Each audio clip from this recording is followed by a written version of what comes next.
Simcast, o seu podcast de emergência com medicina baseada em evidência e dicas práticas para aprimorar o seu atendimento no pronto-socorro.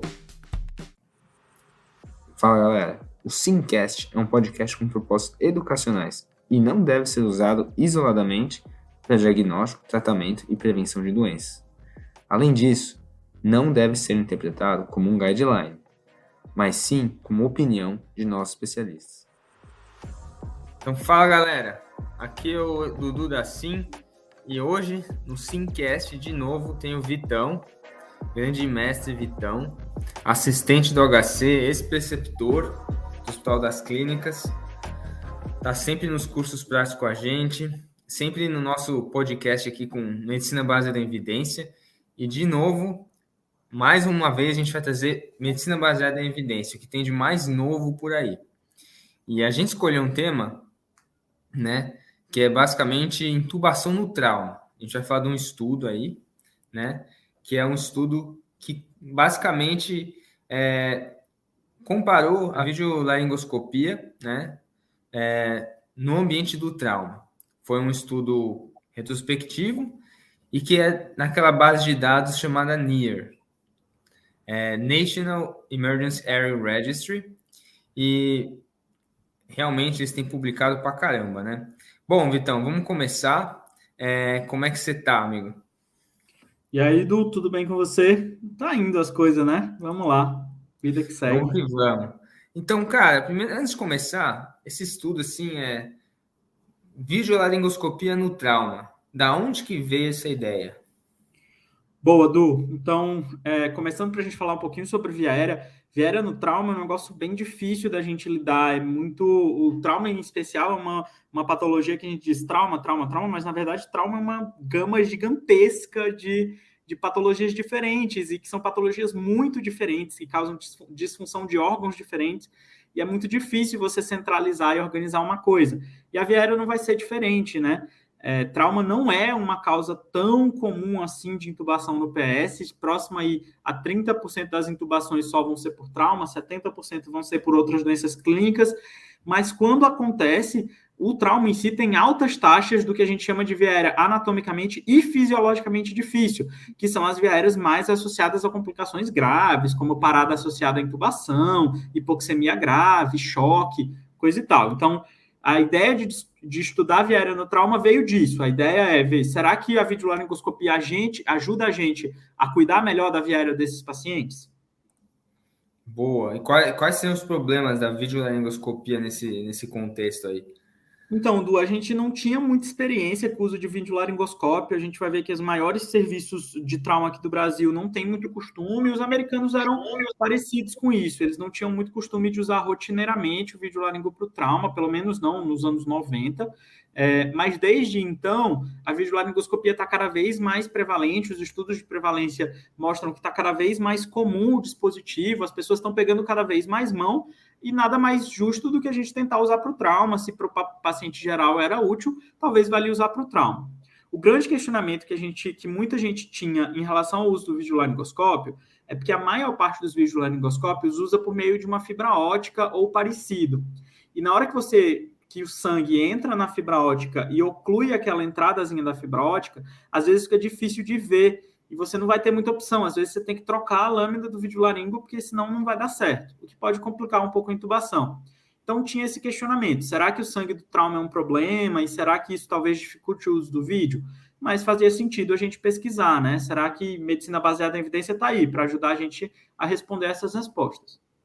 Boa. Tive até uma ideia na minha cabeça. Ontem eu tava chovendo, eu fui estacionar o carro, tem a câmera de ré, né? E aí a câmera de ré tava cheia de água, não conseguia ver nada. Eu tive que usar os retrovisores. Então o videolaringoscópio talvez tenha essa limitação, né?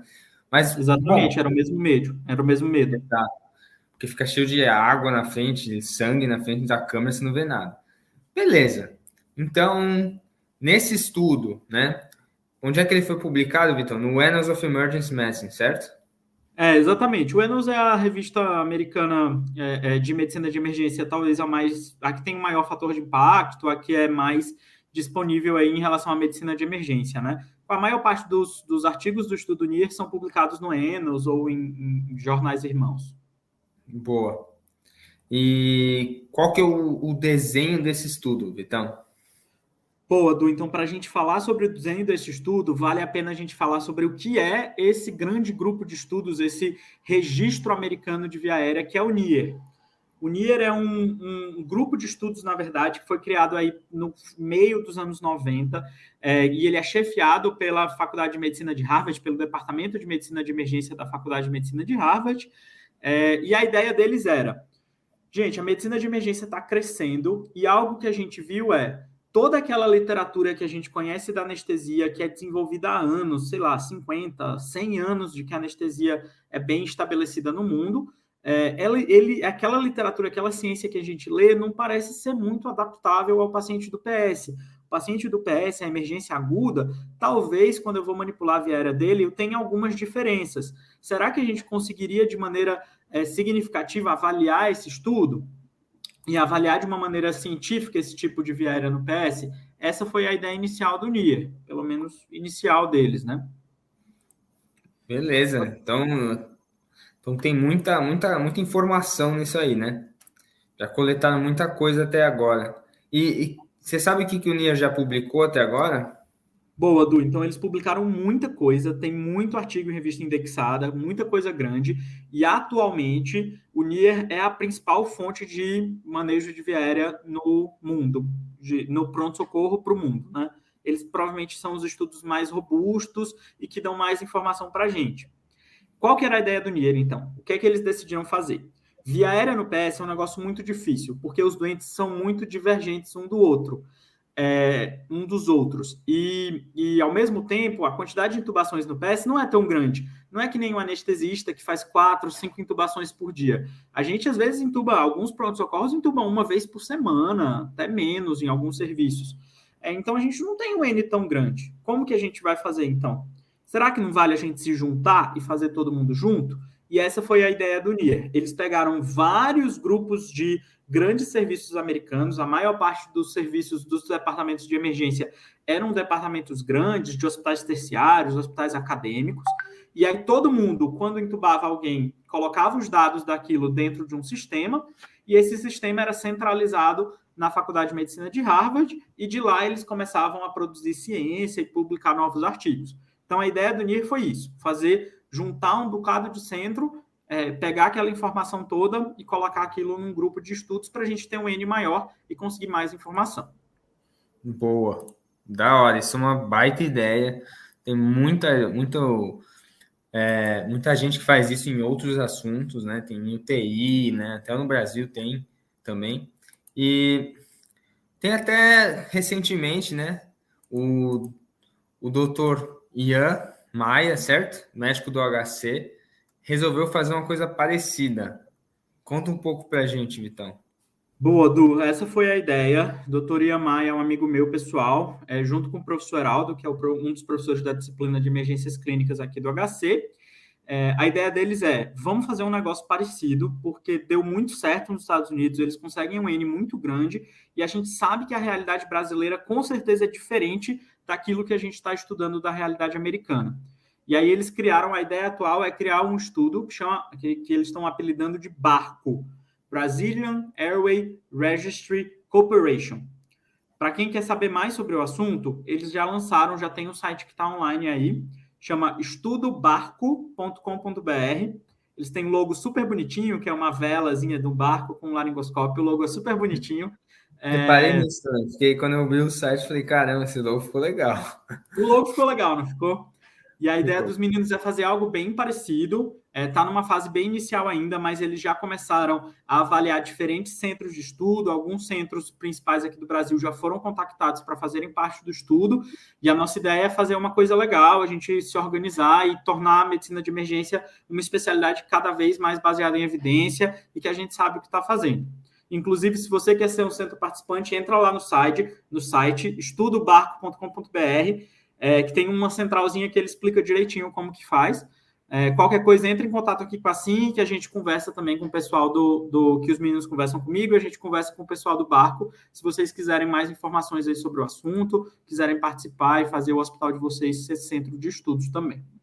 Boa, cara. É um jeito, assim, quando a gente é médico, A maioria dos médicos é médico porque quer ajudar as pessoas, certo? Quando a gente atua na assistência, a gente ajuda um por um. Quando a gente faz uma pesquisa, a gente tem a oportunidade de ajudar um monte de gente ao mesmo tempo. Então, é uma coisa bem legal aí. Espero que dê muito certo, torcendo aí para o Ian, para você, professor Heraldo, que é um monstro sagrado. E vamos que vamos. Mas vamos voltar agora para o estudo. Para o estudo da videolaringoscopia no trauma, que foi do banco de dados do NIR. Beleza. Voltando para o estudo, que tipo de paciente foi incluído, Vitão? Então, Du, a ideia deles era, a gente vai incluir pacientes que foram entubados por trauma, independente da característica dele, de qual foi a indicação, se foi por rebaixamento, se foi por trauma de face, se foi por insuficiência respiratória, seja qual foi a indicação, a gente vai incluir esse paciente e a gente vai pegar as características dele, seja característica clínica, anatômica, como que era o COMARC desses doentes, como eles estavam antes da IoT, como eles ficaram durante a IoT e, em especial, como eles ficaram após a IoT. Essa foi a ideia principal deles. E eles exigiam que o centro tivesse uma taxa de compliance, uma taxa de aderência ao estudo próximo a 90%. Significa que eles queriam que a imensa maioria das intubações daquele centro entrassem dentro do estudo e mostrassem informação para a gente conseguir um N maior e muita informação. Quanto mais informação, mais característica a gente podia dar para esse paciente. Tá? Isso. Perfeito. Isso que eles incluíram. E quem excluíram, né? Eles excluíram, em especial, o paciente que foi entubado em um hospital pediátrico. Alguns hospitais gerais que entubavam criança, eles até chegaram a incluir, mas em hospital pediátrico eles excluíram. Tá. Beleza, porque não era o foco do estudo também, né? Bom, exatamente. Inclusive, Du, só por curiosidade aí, existe estudo NIR específico para crianças. O apelido é NIR for Kids, for de 4 mesmo. Então, quem quiser dar uma olhada em alguma coisa mais específica de viária pediátrica, dá uma olhada no NIR for Kids, que eles também têm bastante publicação. E você também estava falando, antes de a gente gravar o podcast, de até pH, né? Isso mesmo, Du. Um dos melhores e maiores estudos com via aérea no aeromédico, no APH voador, né, avião, helicóptero em especial, também é do NIR e também tem achados específicos associados a ele, que mudam um pouquinho a nossa conduta e o nosso entendimento da via aérea do paciente que vai ser transportado, né? Beleza. Então, beleza. Deu para ter uma noção inicial. Agora, qual que era o desfecho que eles estavam procurando, Vitão? Então, Du, como a ideia era avaliar a videolaringoscopia, eles queriam saber se a videolaringoscopia era eficaz, e era mais eficaz do que a laringoscopia direta, que foi o grande comparador que eles fizeram, em realizar a intubação por primeira tentativa. Então, essa é a ideia. Será que se eu usar o vídeo, eu intubo mais pacientes da primeira vez? E a gente sabe que intubar da primeira vez está associado a melhores desfechos, menos complicação antes do tubo, menos complicação após o tubo e durante o tubo. Então, essa foi a ideia. Perfeito. Bom, e você sabe dizer um pouquinho assim da metodologia? O que é que eu fale? Du, a ideia geral é que eles fizeram um estudo observacional com propensity score. Se você quiser explicar para os meninos, acho que você é melhor que eu explicar isso. Boa. Então, assim, quando a gente está falando em estudo retrospectivo, pessoal, tem várias formas de fazer estudo retrospectivo, né?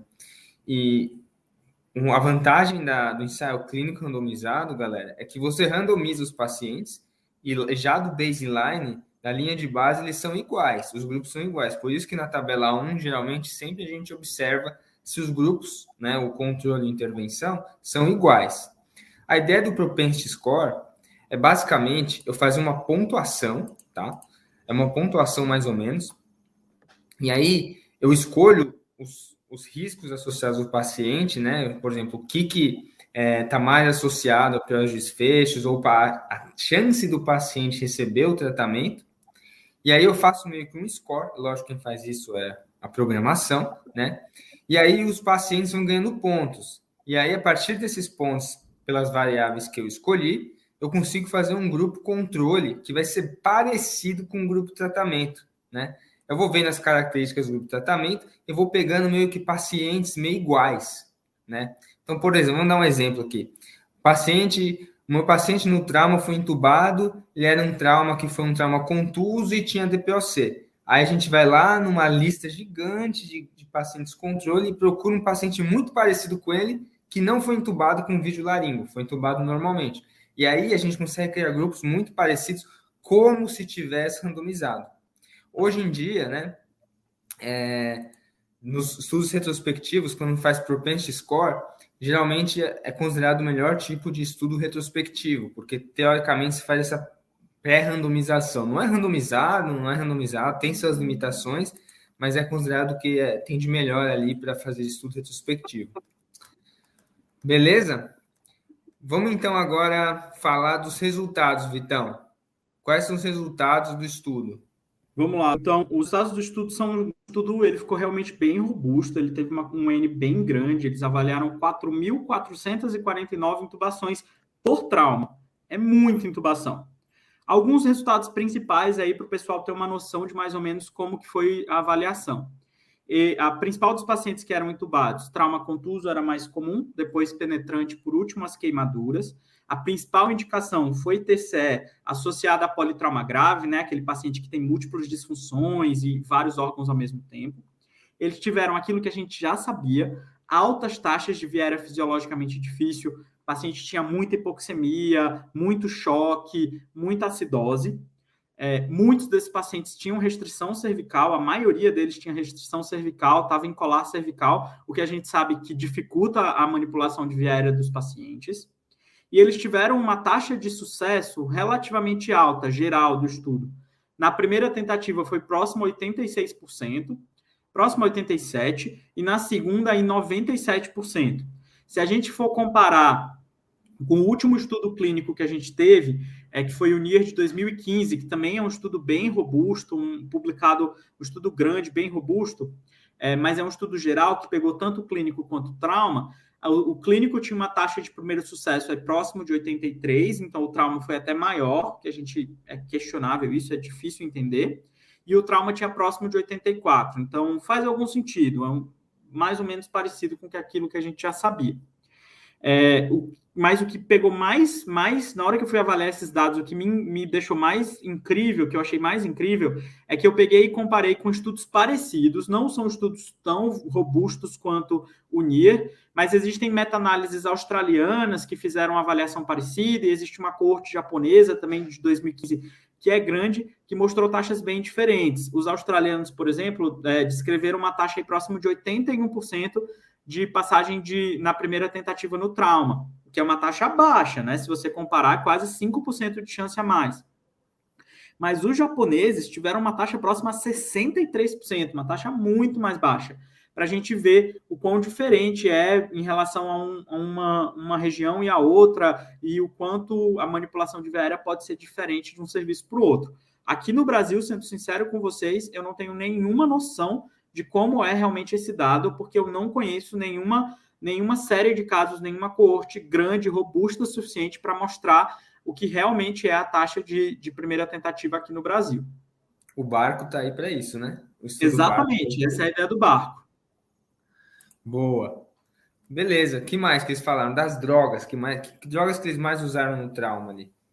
Boa, Du. Então, são as drogas que eles mais usaram no trauma, são muito parecidas com as drogas que a gente usa no dia a dia, só que a gente sabe que aqui no Brasil, por exemplo, a gente tem uma variação muito grande entre o uso de drogas. Os americanos, em especial para o trauma, ainda usavam mais etomidato e mais ketamina, e depois as outras drogas, como propofol ou midazolam. E na escolha do bloqueador, a maior parte usou succinil e algum menor usou rocurônio associado, e muito mais incomum o paciente não fazer bloqueador nenhum. Praticamente não aconteceu essa situação. Beleza.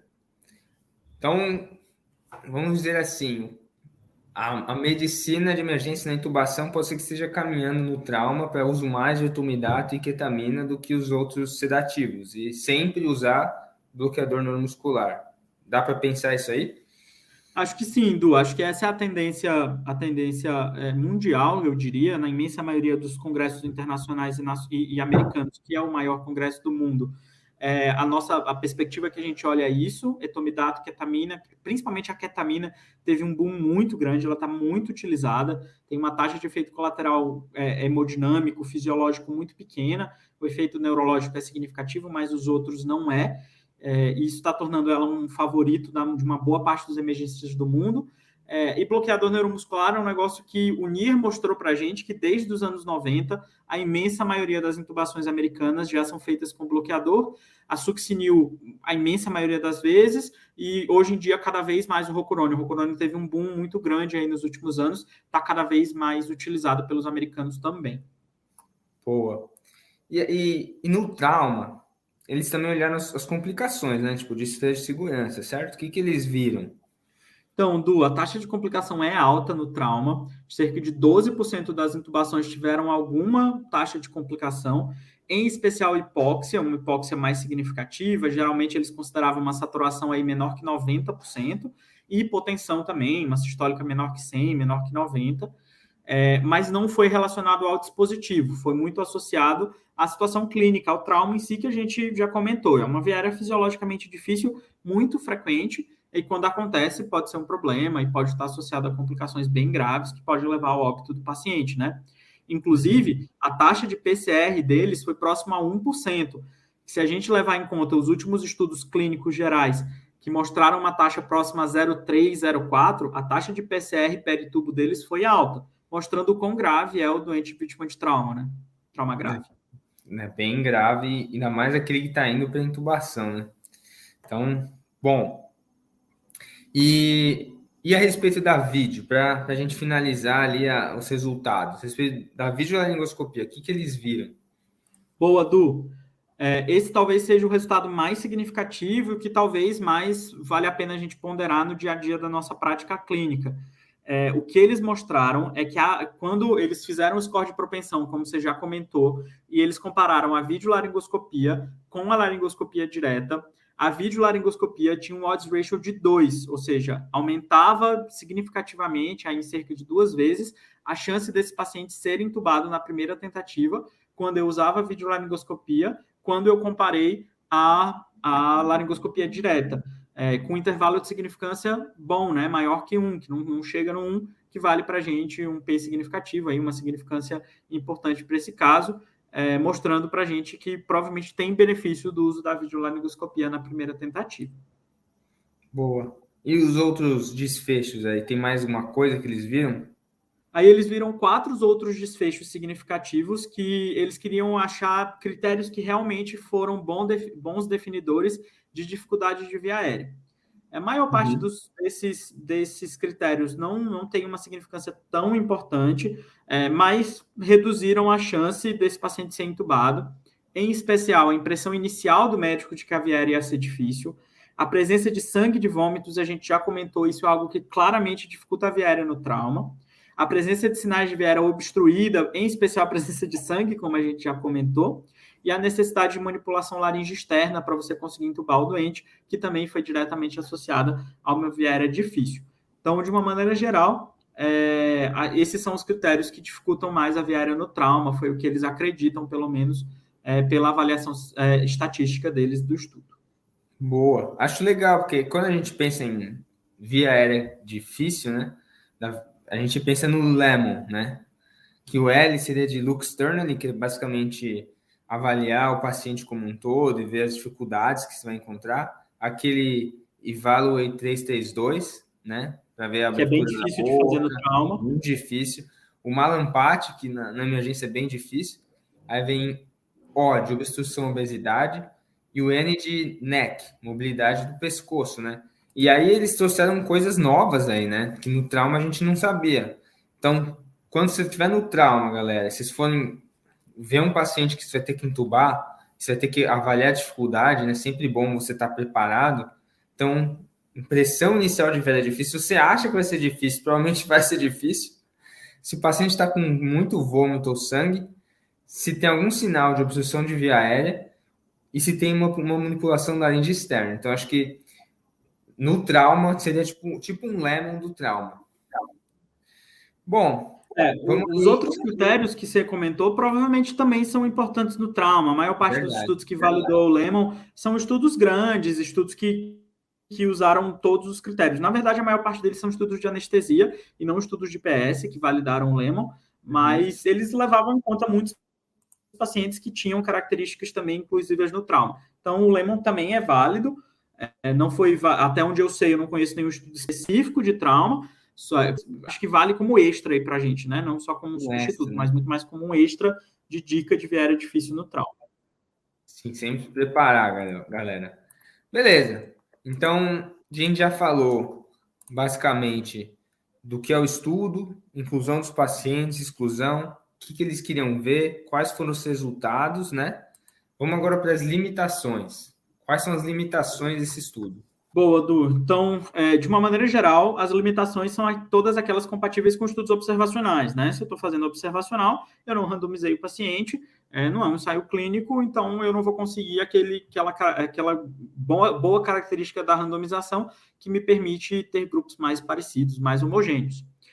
Esse estudo, especificamente, teve um problema bem significativo com o fato de que a imensa maioria das intubações, a imensa não, uma grande parte das intubações que foram realizadas com o vídeo laringo. Então, a quantidade de pacientes que eles tinham para fazer aquele propensity score, o match entre pacientes parecidos, era pequena, porque eles tinham poucos pacientes com vídeo laringoscopia direta. Então, isso talvez tenha complicado um pouco essa análise comparativa de um grupo com o outro, porque muitos dos doentes foram intubados com vídeo laringoscópio e não com laringoscopia direta. É algo que seria diferente no randomizado, né? Isso é importante, galera, porque assim, quando a gente vai fazer o propensity, se eu tenho poucos pacientes, às vezes é difícil achar um paciente que bata com o meu grupo de intervenção, entendeu? Que seja parecido.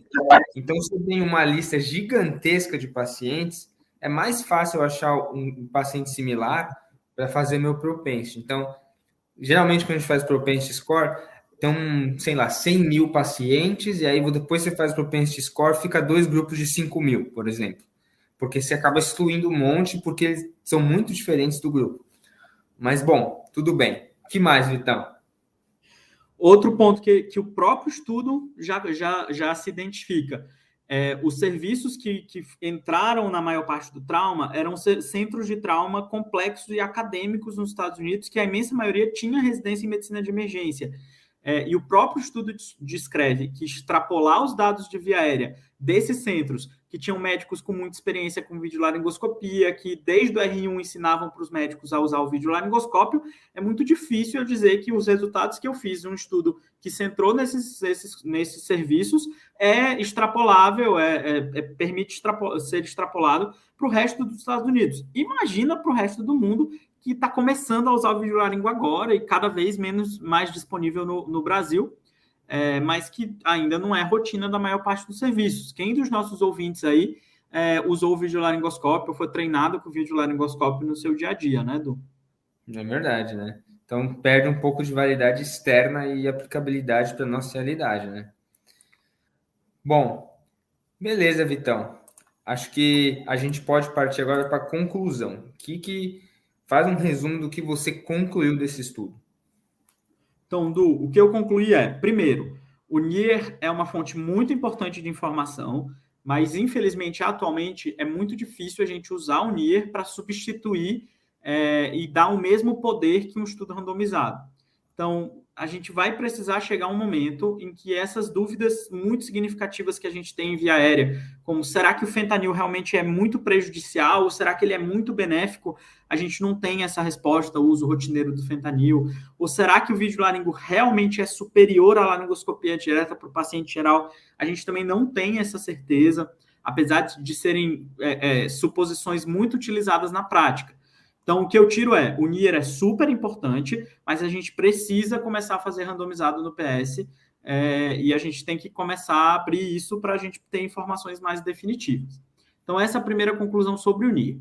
Sobre esse estudo de hoje, eu acho que mudou um pouco a minha visão sobre videolaringoscopia, era algo que eu discutia muito com os residentes, toda vez que a gente ia falar sobre via aérea no paciente que tem sangramento, seja hemoptise, HDA ou trauma, uma das coisas que eu sempre mencionava com eles era esse receio que a gente tinha do sangue contaminar a ponta do videolaringo, a gente não conseguia enxergar nada e eu não conseguia entubar o doente. E esse estudo abriu um pouco a minha cabeça de que talvez não seja bem assim, e pelo contrário, será que não tem mais benefício? O paciente que eu tenho talvez um pouco mais de espaço, eu consigo enxergar lá dentro, talvez seja melhor para a gente aspirar. Será que é mais fácil entubar com videolaringo na via aérea sangrando? Não temos essa certeza. Tá na cara de que a gente vai precisar de um randomizado para poder decidir isso, Du.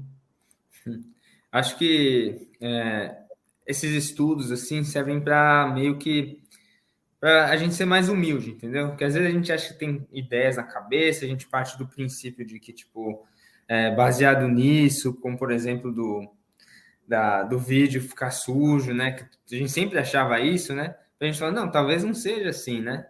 Então, tipo, para a gente estar aberto a essas mudanças, porque a medicina vai mudando e a gente tem que ser maleável e plástico o suficiente para a gente se adaptar às novas coisas. Porque se a gente ficar na mesmice, né? A gente não vai melhorar, né? E o Brasil, cara, tem um grande potencial de melhora, mas a gente tem que estar estudando, tem que estar pesquisando a importância do barco aí, para a gente entender nossa própria realidade e melhorar a nossa realidade. Então, acho que entender esses estudos, assim, para mim, entender isso traz uma lição de humildade e de aprendizado importantíssimo. Alguma coisa mais, então? Concordo em absoluto com o que você comentou. Acho que é isso. A gente tem muitas poucas certezas, apesar de no dia a dia a gente achar que tem muita certeza do que a gente está fazendo, a gente não tem muita certeza do que a gente está fazendo no dia a dia, porque os estudos não são tão certos assim. Então, verdades absolutas sempre complicam na vida, né? Acho que concordo com você, essa lição de humildade sempre é válida. Acho que era isso que a gente tinha para falar hoje, hein, Du? Não, achei que ficou muito bom, Vitão. Agradeço a participação de novo, sempre com coisas inovadoras aí. Grande abraço. E é isso aí.